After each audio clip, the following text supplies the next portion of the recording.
अस्सलाम वालेकुम वरहमतुल्लाहि वबरकातुहू।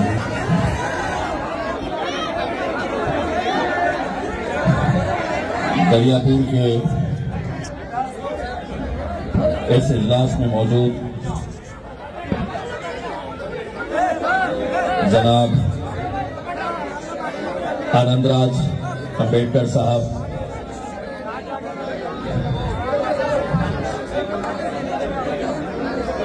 हमारे मजलिस इत्तेहादुल मुस्लिमीन के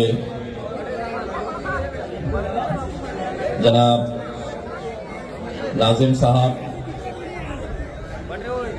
दरियापुर के तमाम जिम्मेदारान, यहाँ पर मौजूद बुजुर्गों, नौजवानों, साथियों, कल 11 बजे इंशाअल्लाह औरंगाबाद से मैं अपना उम्मीदवारी अर्ज दाखिल करने वाला हूं।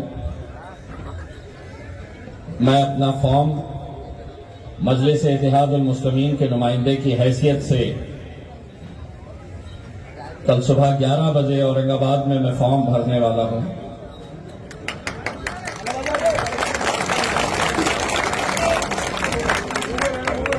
इंशाअल्लाह बहुत बड़ी रैली होगी।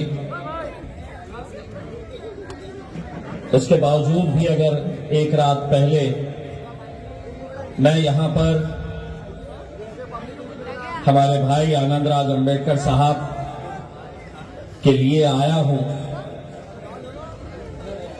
तो वो इस बात की गवाही है कि हमारे लिए ये सीट कितनी मायने रखती है।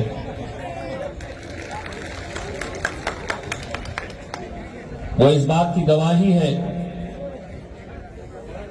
कि अगर हरा और नीला झंडा एक साथ मिलकर आता है तो उसका नतीजा क्या होता है बहुत दूर देखने की जरूरत नहीं है।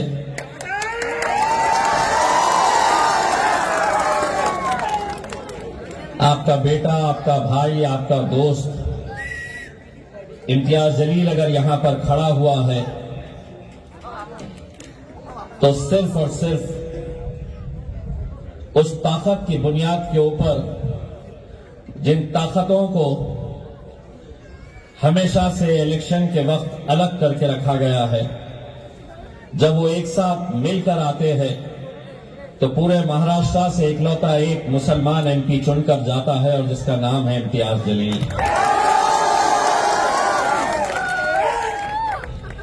जिस शिद्दत के साथ, जिस पूरे लगन के साथ, पूरी ईमानदारी के साथ औरंगाबाद के वो गयूर मुसलमानों ने मुझे जिताने के लिए मेहनत की थी, मैं यकीन के साथ कहता हूं उससे कुछ ज्यादा, मुसलमानों से भी कुछ ज्यादा ईमानदारी, जुस्तजू और लगन के साथ मेरा अंबेडकरी समाज और मेरा दलित भाई मेरे साथ कांधे से कांधा लगाकर खड़ा हुआ था। और उसी का नतीजा है कि आज मैं अकेला मुस्लिम आमदा एमपी सिर्फ महाराष्ट्र से नहीं हूं, इकलौता एक। मध्य प्रदेश के अंदर कितने मुस्लिम एमपी है तो 0। राजस्थान में कितने हैं तो 0। गुजरात में कितने हैं 0, 0। राजस्थान कितने हैं 0। गोवा में 0, दिल्ली में 0, झारखंड में 0। एक बात समझिए कि इलेक्शन अगर आया तो इम्तियाज जलील या आनंदराज अंबेडकर साहब वहां पर नहीं जाएंगे। तुम्हारा काम सिर्फ वोट देते रहना है, जाएगा कोई और जाकर बैठेगा। पिछले 70-75 सालों से यही किया जा रहा है। नतीजा क्या हो रहा है? अम्बेडकरी समाज की आबादी बढ़ रही, दलित समाज की आबादी बढ़ रही, मुसलमानों की भी आबादी बढ़ रही, लेकिन हर 5 साल के बाद आंकड़े उठाकर देखिए, तुम्हारी नुमाइंदगी हर 5 साल के बाद घटती जा रही है, कम होती जा रही है। इतने सालों तक हमने क्या किया? अरे गैरों की बारातों के अंदर नाचने का काम किया है हमने। वो दूल्हा बनकर आते घोड़ी पर चढ़कर और हम बारातियों का काम करते, घोड़ी के सामने नाचने का काम हम करते आए हैं। लेकिन अब ये समाज, हमारी कौम ये अच्छी तरह से समझ ले, पहले वो दूल्हे बनते थे, घोड़ी पे वो चढ़ते थे, बाराती वो हम बनते थे, अब घोड़ी पर हम चढ़ेंगे, दूल्हा हम बनेंगे, दूल्हा हम बनेंगे।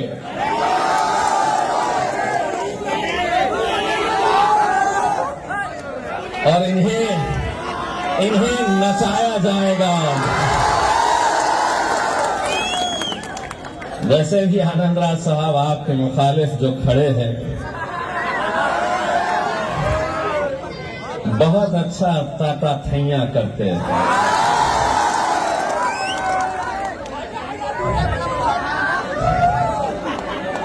बहुत फड़फड़ा रही,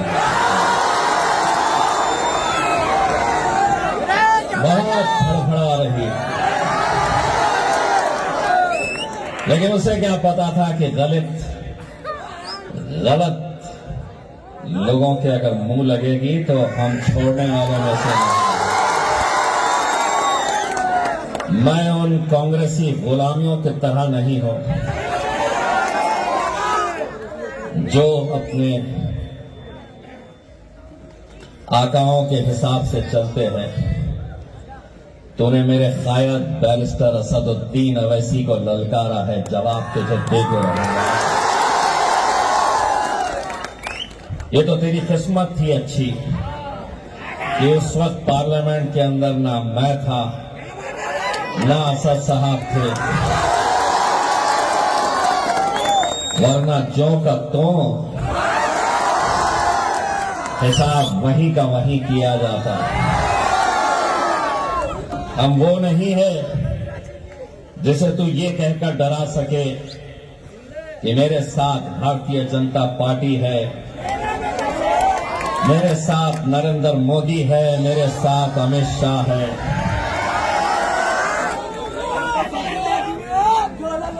हम अगर डरते हैं, लोग हमसे कहते हैं कि इतना बोलते हो, डर नहीं लगता?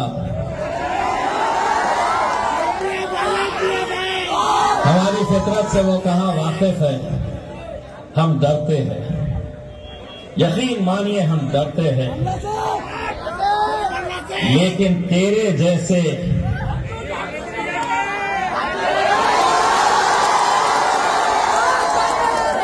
हम डरते हैं तो अपने रब से डरते हैं, हम अपने अल्लाह से डरते हैं। वरना तेरी क्या हैसियत, तेरी क्या औकात?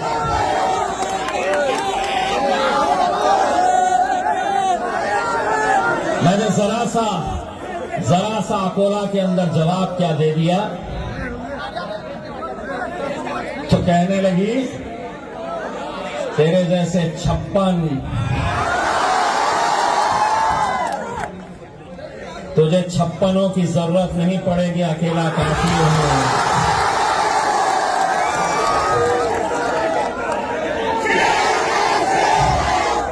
और एक बार अच्छी तरीके से सुन लो, जिस तरह से हमारे भाई आनंद राज साहब ने कहा है, बहुत ज्यादा तादाद की जरूरत नहीं पड़ती है, बहुत ज्यादा हमें इतने सारे एमपीज है तो हम बहुत ताकतवर है, हमारे पास 300 एमपीज है तो हम बड़े ताकतवर है। ये तो कितने हैं? तो ये तो सिर्फ 2 ही है एमपी। और इंशाअल्लाह हमारे साथ इस बार असद भाई की शेरवानी के साथ साथ इम्तियाज जलील के बीच में आनंद राज अंबेडकर साहब भी पार्लियामेंट के सीढ़ियां चढ़ेंगे। कहते हैं कि 2 है, हम 300 है, क्या कर लोगे? सुनना चाहोगे? जंगल में कुत्ते, बिल्ली, भेड़, बकरी, इनकी गिनती नहीं होती, शेर कितने हैं ये देखे जाते हैं।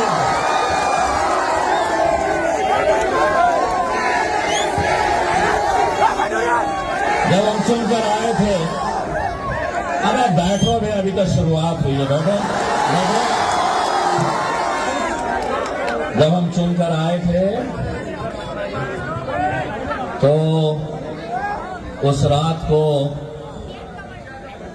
नरेंद्र मोदी ने अमित शाह साहब को फोन किया और फोन करके क्या सवाल किया है जानते हो? अरे ओ सांभा,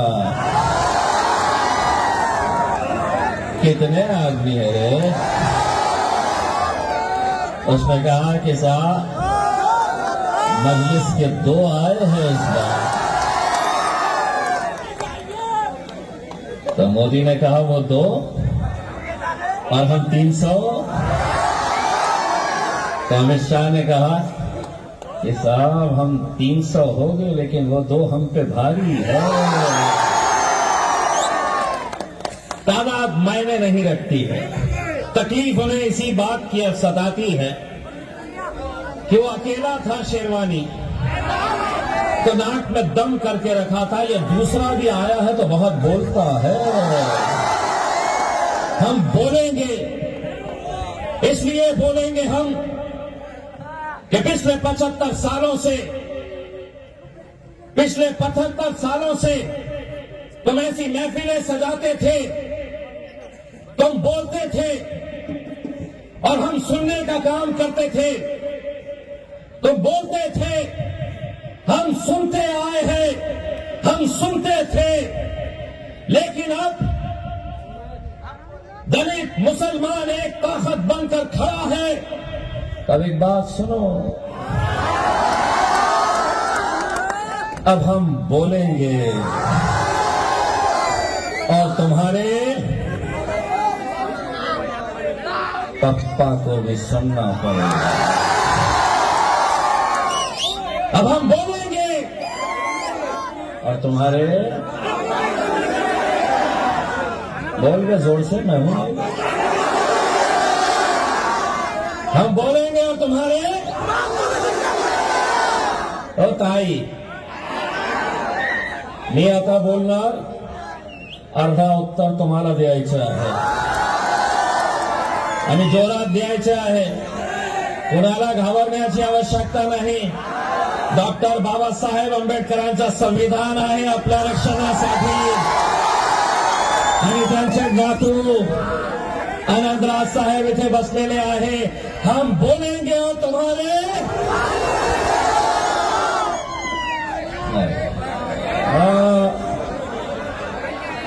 तुम्हाला काय बोलायचं आहे? तुम्हारे बाप को भी सुनना पड़ेगा। मी अर्धा बोलेल, तुम्ही अर्धा बोला। हे जे कॅमेरेवाले उभे आहे ते जातील नाहीतर पोलिसांकडे की याच्यावर तक्रार करा, आमचा बाप काढला। मी नाही काढणार, मी अर्धा बोलणार, अर्धा तुम्ही बोला। हम बोलेंगे और तुम्हारे, एक कैमरा उधर पलटाओ। हम बोलेंगे और तुम्हारे, आता माझ्यावर केस होणार का? घंटा होणार, बाबाजी का खंडे होणार, सबूत नहीं। मैंने आधा बोला, आधा इन्होंने बोला, ना इनका कुछ होता ना मेरा कुछ होता। पहले बैठ गए, बैठ दबा इलेक्शन की दिन कर देगा। अरे सारा जोश तुमको मौका दे रहा हूं ना, 26 तारीख के दिन जाना और ऐसा धप्पा धप धप्पा धप धप्पा धप।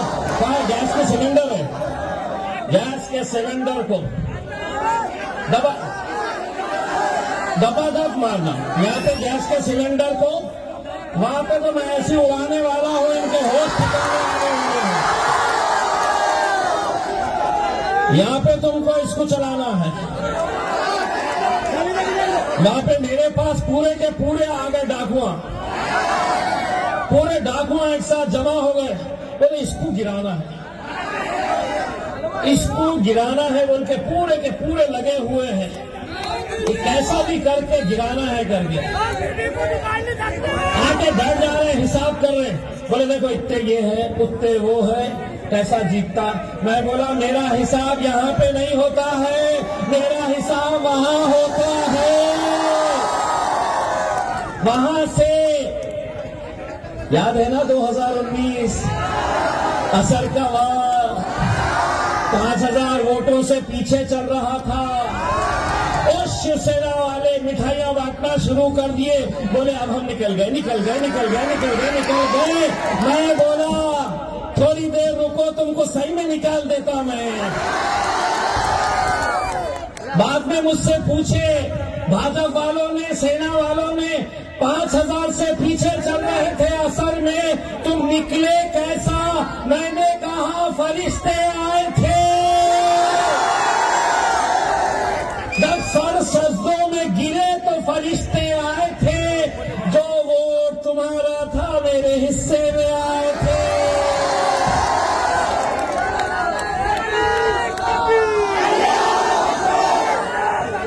मेरे भाइयों, एक बहुत ही मुश्किल दौर से हम गुजर रहे हैं। एक बहुत ही मुश्किल वक्त आज हमारे आंखों के सामने हमें देखने को मिल रहा है। मैं आपको डराना नहीं चाहता हूं, मैं आपको खौफ में रखना नहीं चाहता हूं, लेकिन मैं आपको यकीनन ये बताना चाहता हूं कि 2024 का इलेक्शन में एक टोपी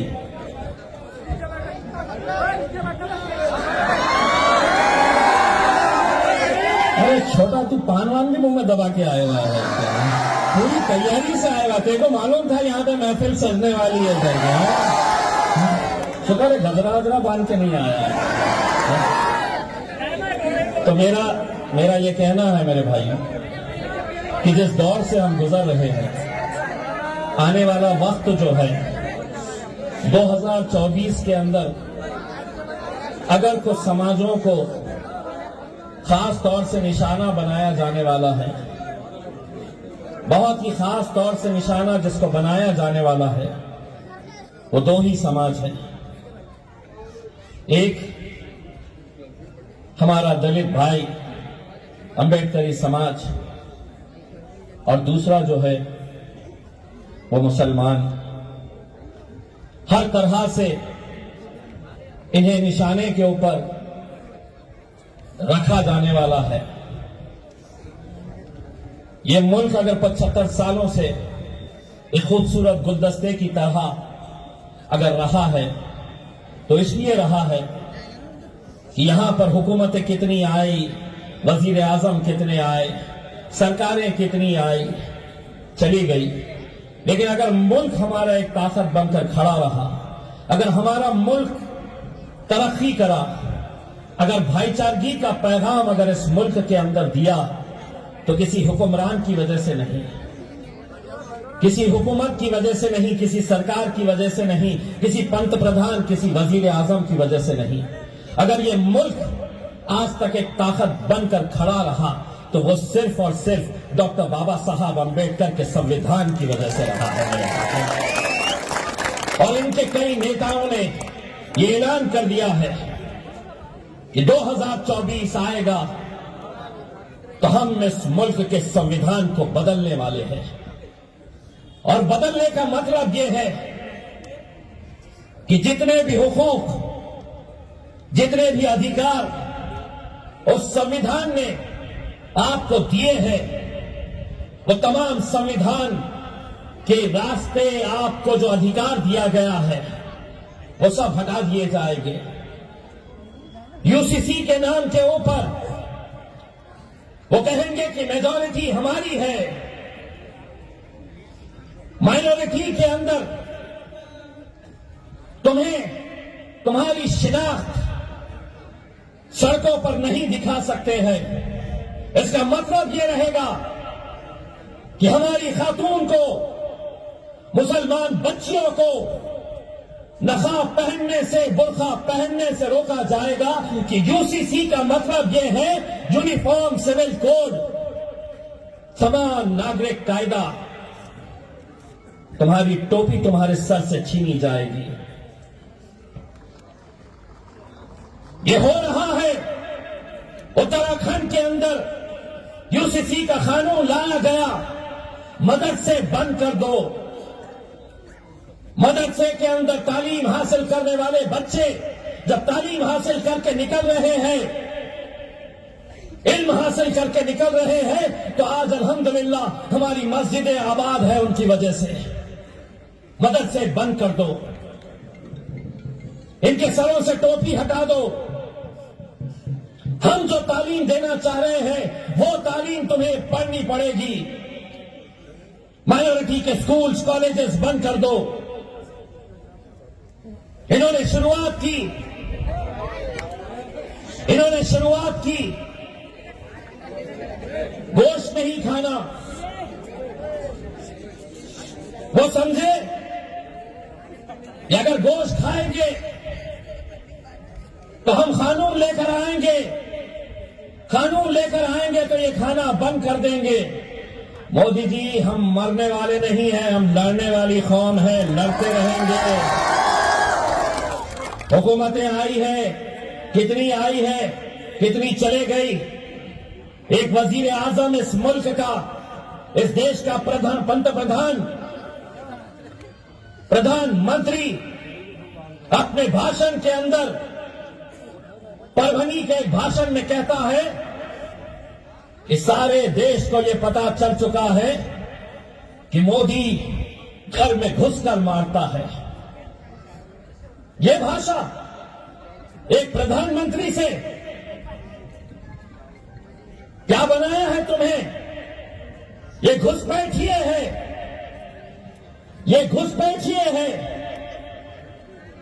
मुझे आपको, इस मुल्क के मुसलमानों को कहा गया कि ये घुसपैठिए है करके।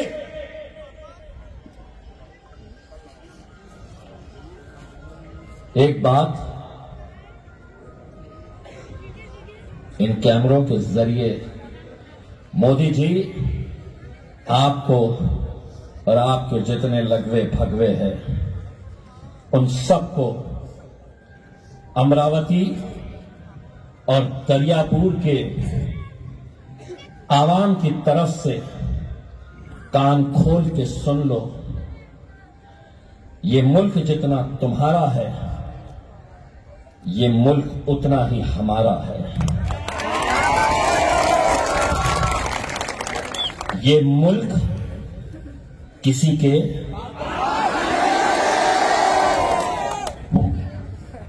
आधा में केस बनता,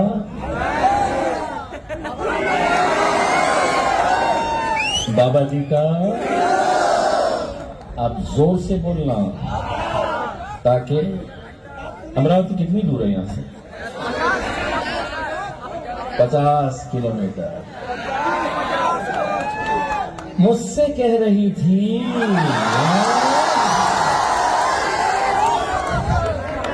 इस मुल्क में रहना है। अच्छा, तेरे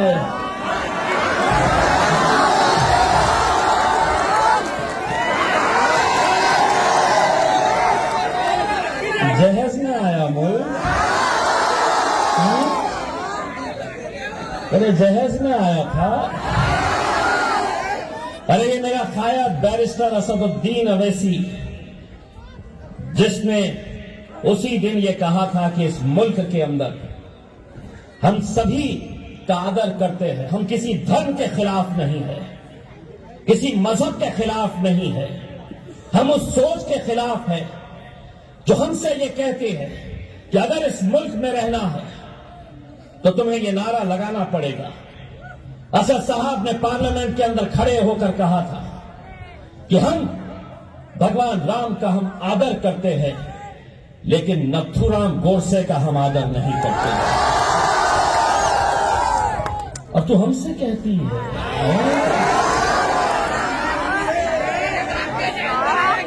तेरा वो पप्पू कहता है कि इम्तियाज जलील और असदुद्दीन अवैसी की इंक्वायरी होनी चाहिए, उन्हें पाकिस्तान भेज देना चाहिए। और फिर बोला तो लेकिन मेरे को रह नहीं जा रहा है। आधा मैं बोलूंगा ये मुल्क तेरे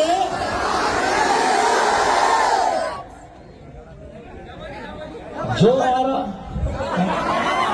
तो समझ रहे हैं कि वो बोलेंगे और हम सुन लेंगे, खामोशी से आ जाएंगे करके उसने। अरे पाकिस्तान जिनको जाना था 1947 के अंदर चले गए। मेरे बाप दादाओं से जब पूछा गया था तुम यहां रहना चाहते हैं या वहां, तो उन्होंने कहा था कि ये सरजमीन मेरी है, इस जमीन में पैदा हुआ हो और इंशाल्लाह इसी दफीन जमीन के अंदर हम दफन होंगे।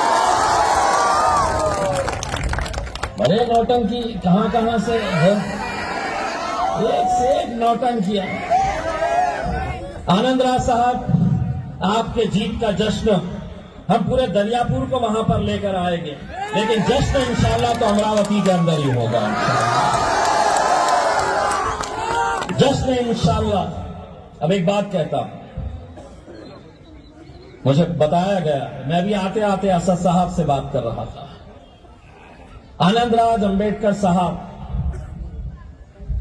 बाज़ाब्ता उन्होंने अपनी ख्वाहिश जाहिर की थी कि हम ये इलेक्शन यहां से लड़ना चाहते हैं। हमने 1 मिनट का वक्त नहीं लगाया है, गवाह है वो। जैसे ही उन्होंने कहा तो हमने उसके लिए हां इसलिए कहा कि अगर बाबा साहब अंबेडकर का नातू, उनका पोता, जिसने इस मुल्क को आज 75 सालों तक जिंदा रखा है, अगर उनका पोता पार्लियामेंट के अंदर नहीं जाएगा तो क्या ये नौटंकियां नाचने वाले वहां पर जाएंगे? क्या वहां पर नचनियों की महफिल सजती है? अगर नहीं जाएंगे, और ये मजलिस इत्तेहादुल मुस्लिमीन है,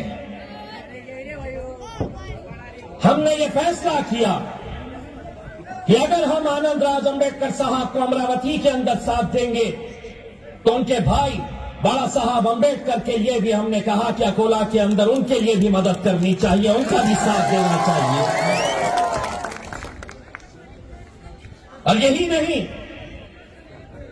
कोल्हापुर के छत्रपति शाहू महाराज जो आज इलेक्शन लड़ रहे हैं, हमारी पार्टी से कोई लेना देना नहीं, विरोधी पार्टी के अंदर है, विपक्ष के अंदर है, उद्धव ठाकरे साहब की सेना में है, अलग पार्टियों से उनका गठबंधन है। लेकिन कल मैंने प्रेस कॉन्फ्रेंस लेकर, उन्होंने मुझसे मांगा नहीं, लेकिन मैंने कहा कि ये जो सियासी पार्टियां हैं जो कभी बाबा साहब अंबेडकर का नाम लेती है, कभी छत्रपति शिवाजी महाराज के ऊपर नाम राजनीति करती है, कभी छत्रपति शाहू महाराज के नाम के ऊपर राजनीति करती है, उन्होंने हमसे समर्थन नहीं मांगा। लेकिन मैंने खुद ने ये ऐलान किया कि कोल्हापुर के अंदर भले ही वो विपक्ष की पार्टियों के अंदर होंगे, लेकिन मजलिस इत्तेहादुल मुस्लिमीन छत्रपति शाहू महाराज को कोल्हापुर के अंदर वहां पर जिताने के लिए मदद करेगी इंशाअल्लाह। और फिर हमारे ऊपर इल्जाम, यानी जातिवादी, कट्टर, यमायम बोले कि इनके तो हो जाते हैं। 3-4 महीने के बाद विधानसभा का इलेक्शन है, दरियापुर तैयार रहना।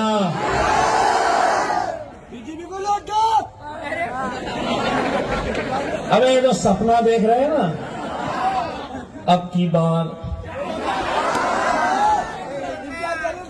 ताई काय म्हणतो तो की अबकी बार आपण इथून त्यांना काय द्यायचं आहे दाखवा मला असं दाखवा याला काय म्हणता म्हणून का मोदीजी तुमचं जे स्वप्न आहे ना अबकी बार तर तुम्हाला अमरावती मधून तुम्हाला मिळणार आहे बाबाजी का ठल्ले मजलिस इत्तेहादुल मुस्लिमीन एक सियासी जमात है। मुझे ये बात पता चली है।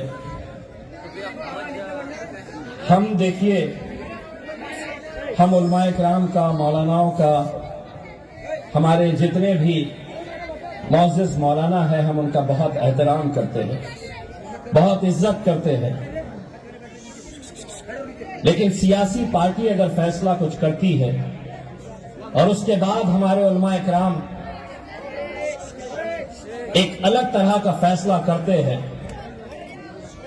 और बाद में जब पछतावे का वक्त आता है तो कोई जमात साथ में नहीं आती है। उम्मीद यही की जाती है कि बैरिस्टर असदुद्दीन अवैसी साहब क्या बोलने वाले हैं। उत्तर प्रदेश के अंदर अगर हमारी हार हुई वहां की आवाम ने मन बनाया था लेकिन वहां के कुछ मौलानाओं ने यह फैसला किया कि नहीं हमें सेक्युलर पार्टियों के साथ जाना है अखिलेश यादव की मदद करो। आज जब वहां पर बुलडोजर योगी चलाता है कोई नहीं आता है सामने कोई नहीं सियासी पार्टी हम चलाए और आप इस तरह के फैसले लेते रहे जो पूरी कौम के लिए नुकसानदेह साबित होता है। हम खड़े होते कांग्रेस की मदद पूरे महाराष्ट्र नहीं पूरे हिंदुस्तान के अंदर हम कांग्रेस के साथ खड़े रहते। क्या हम मशीन है हम रबर स्टैंप है क्या हम तुम्हारे गुलाम है कि हर 5 साल के बाद ये आएंगे कभी बीजेपी का डर दिखाओ कभी शिवसेना का डर दिखाओ वोट करो तो हमको करो कांग्रेस को करो एनसीपी को करो कौन सेक्युलर किस सेक्युलर पार्टी की बात कर रहे आधे उनके चले गए भाजपा में आधे चले गए शिवसेना में और फिर हमें बता रहे मैं उनका एहतराम करता अगर वो मौलाना एक साथ अगर बैठते और ये सवाल करते कांग्रेस के नेताओं से कि पूरे महाराष्ट्र के अंदर 48 लोकसभा की सीटें हैं एक सीट एक नहीं देंगे पूरे 48 महाराष्ट्र के अंदर क्या तुम्हें एक कॉन्स्टिट्यूएंसी नजर नहीं आती है कि जहां से तुम एक मुस्लिम नुमाइंदा लोकसभा के अंदर अपनी पार्टी की तरफ से भेज सको।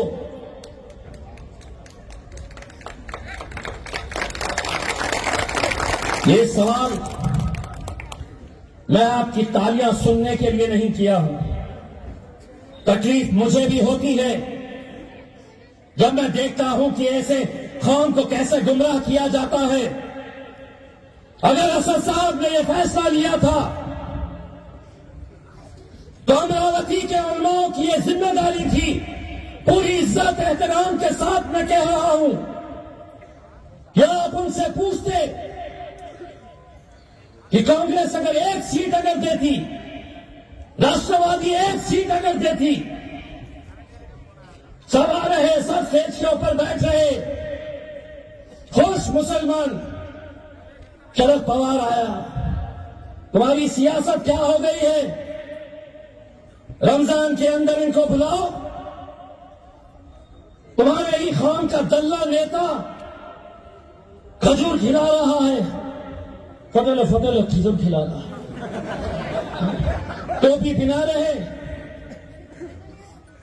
दूसरे दिन अखबार में फोटो छप के आ गई और खत्म तुम्हारी सियासत। वाह वाह पवार साहब आके गए कांग्रेस के नेता आके गया अजीत दादा आके गए खुश क्या इसी के अंदर तुम्हारी सियासत रहेगी? क्या यहीं तक रहना है? अरे गैरों के गुलाम बनके? अरे हमसे जब कहा गया था कि ये इम्तियाज जलील क्यों खड़ा रह रहा है, ये इम्तियाज जलील इसलिए खड़ा रह रहा है कि इसके खड़े रहने से वोट बढ़ते हैं, यही इल्जाम लगता है ना। एमआईएम खड़ी है तो भाजपा को फायदा मिलता है।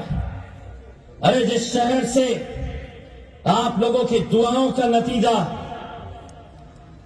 20 साल से वहां का मुसलमानों के जहनों के अंदर यही बात डाली गई थी कि अगर तुमने कांग्रेस को वोट नहीं दिए, एनसीपी को वोट नहीं दिए तो शिवसेना जीत कर आ जाएगी। 20 साल से गुमराह किया जाता था। 20 साल से कौन जीत कर आ रहा? तो शिवसेना जीत कर आती। कौम किसको वोट डालती? तो बोलते हम कांग्रेस को, क्योंकि सेक्युलर पार्टी है, हमको जिंदा रहना है।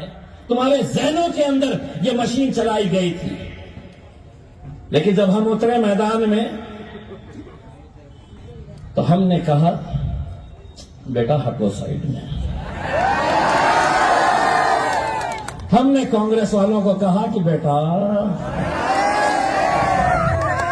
तुम्हारे में वो हिम्मत नहीं है शिवसेना को कैसे हराया जाता है करके। हमने क्या किए? कुछ नहीं। हमने अपनी कौम के नौजवानों से ये कहा एक ताकत बनकर खड़े तो रहो। हमने उनसे ये कहा कि अगर पहली बार 2014 में आमदारकी का इलेक्शन, एमएलए का इलेक्शन, मैंने उनसे कहा कि अगर इम्तियाज जलील 50,000 वोट लेकर अगर हार भी जाता है तो उस हार में भी हमारी जीत है, क्योंकि हमने 50,000 मुसलमानों को मुत्तहिद करने का काम किया है। हमने नौजवानों से कहा एक धक्का लगा रे। मेरे को भी नहीं पता था ऐसा धक्का लगा है। 10 साल से मेरा झंडा मेरे शहर के अंदर लहराता है अल्हम्दुलिल्लाह। 2014 में एमएलए, 2019 के अंदर एमपी बनाने में दलित समाज का बहुत बड़ा योगदान। लेकिन आज पूरे के पूरे जमा हो गए। गिराते मेरे को गिराते। इनको पता ही नहीं है ये जितने डाकुआ मेरे शहर में जमा हुए हैं, इनका दिमाग चलना जहां पर बंद होता है,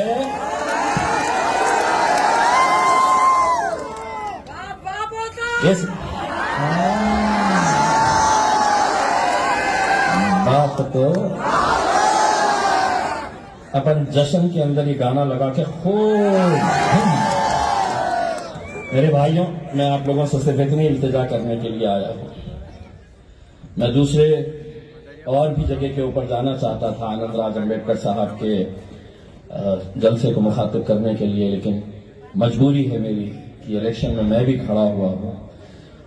आप लोगों की दुआएं चाहूंगा, आप लोगों का साथ चाहूंगा। मुझे यकीन है कि जो खुशियां 2019 के अंदर आप लोगों ने देखी थी कि आपका एक एमपी चुनकर आया है, इंशाअल्लाह 2024 के अंदर भी वो दोबारा खुशियां हम सबको नसीब होगी। हम यही दुआ करते हैं। मैं आप लोगों से अल्पन गुजारिश करूंगा कि आप आनंद राज अम्बेडकर साहब के लिए घरों से बाहर निकलिए।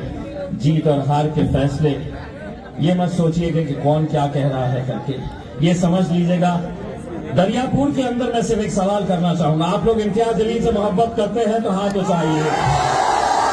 आप लोग असद साहब से मोहब्बत करते हैं तो हाथ उठाइए। तो ये समझ लीजिएगा कि आनंद राज अम्बेडकर साहब इलेक्शन नहीं लड़ रहे हैं, ये असदुद्दीन अवैसी साहब और इम्तियाज जलील साहब की नुमाइंदगी कर रहे हैं। बहुत बहुत शुक्रिया। जाते जाते मेरी आवाज से आवाज लगाना होगा। जय भीम, जय भीम, जय भीम। आज बहुत परेशान हो जाएंगे। आज नाज़रीन नहीं आने वाली है 50 किलोमीटर दूर को कि ये क्या हो गया। बहुत बहुत शुक्रिया। वाखिर दवाना।